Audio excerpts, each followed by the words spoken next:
আসসালামু আলাইকুম রহমতুল্লাহ বরকাত। 2026 সাল জুন মাসের 18 তারিখ, জুলাই মাসের 18 তারিখ। আজকে করব সিম দিয়ে কাতল মাছ রান্না করব। কিভাবে রান্না করব আপনাদেরকে উপকরণগুলো দেখিয়ে দিব।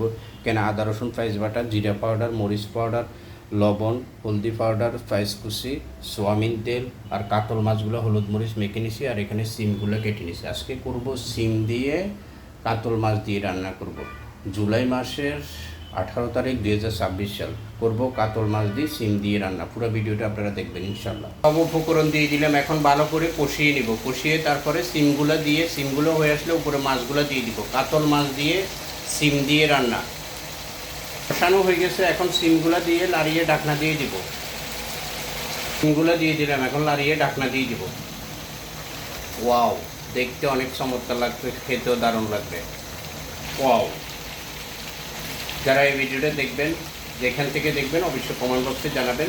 দেশে প্রবাসে যে যেখান থেকে দেখেন, ভালো থাকবেন, সুস্থ থাকবেন, নিরাপদ জায়গায় থাকবেন ইনশাআল্লাহ। মাছগুলো দিয়ে দিলাম, এখন উপরে ফুটানো গরম পানি দিয়ে দিব। পানি দিয়ে লাড়িয়ে দিলাম, এখন ঢাকনা দিয়ে দিব। হয়ে যাবে কাতল মাছ দিয়ে সিম দিয়ে রান্না। পুরো ভিডিওটা দেখবেন ইনশাআল্লাহ। হয়ে গেছে কাতল মাছ দিয়ে সিম দিয়ে রান্না। আজকের মতো এখানে বিদায় নিব। অন্যদিন অন্য কোনো ভিডিও নিয়ে আপনাদের মাঝে হাজির হবো। ধন্যবাদ।